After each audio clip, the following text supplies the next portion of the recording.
Alright folks, today we're diving into something super crucial in communication: adapting to different audiences. Speak their language.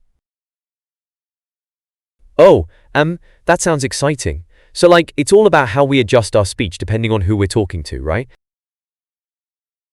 Exactly. Imagine you're at a wedding, celebrating a friend's big day. You'd naturally talk about love and commitment. Now picture yourself at a corporate event.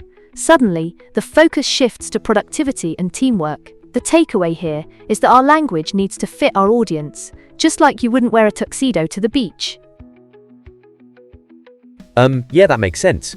But how do you figure out what different audiences actually want to hear? Do you just ask them or something? Great question.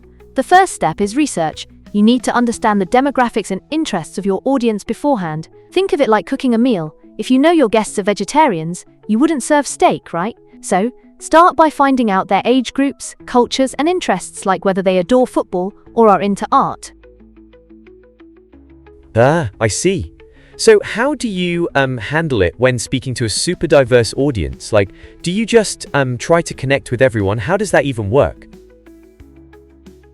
When dealing with cross-cultural audiences, it's essential to focus on universal themes. For example, discussing shared human experiences like family, ambition, or overcoming challenges resonates broadly. If I share a story about parental pressure on children to succeed, that's something many can relate to. But be careful with clichés or stereotypes that could offend.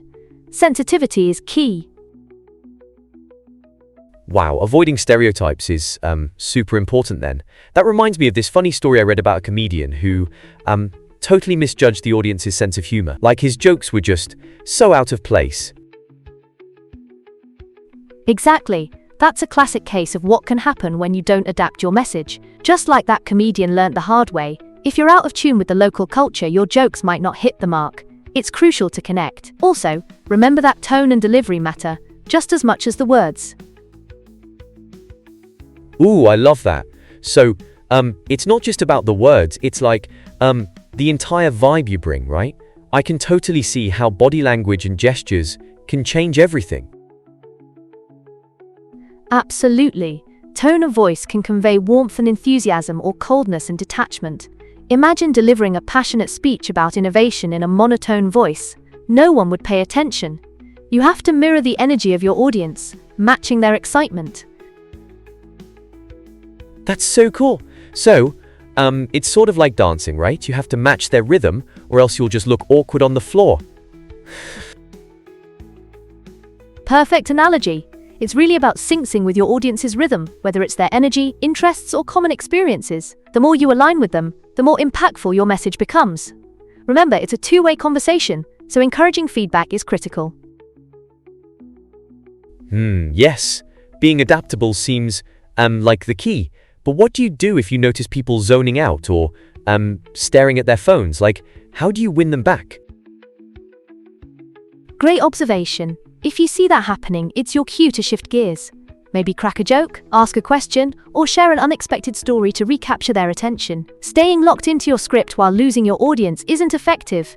It's all about being responsive and flexible. Wow, this is like a whole art form. It's not just about the message, but creating an experience, right? I can totally imagine how memorable a talk could be if it resonates with the audience. Exactly. It's that connection that lingers long after you've finished speaking. When you adapt and personalize your message, you're not just conveying words. You're crafting a memorable experience that your audience can truly relate to. That's the essence of impactful communication. Wow, I can see why this is so important. So how do you even practice all of this? Do you just stand in front of a mirror and talk or something? Practicing in front of a mirror can help, but also try rehearsing in front of friends or family. Getting feedback is essential. Plus, record your sessions to review your tone, body language, and audience reactions. Oh, that sounds super helpful. So, the more you practice, the better you get at reading the room, huh?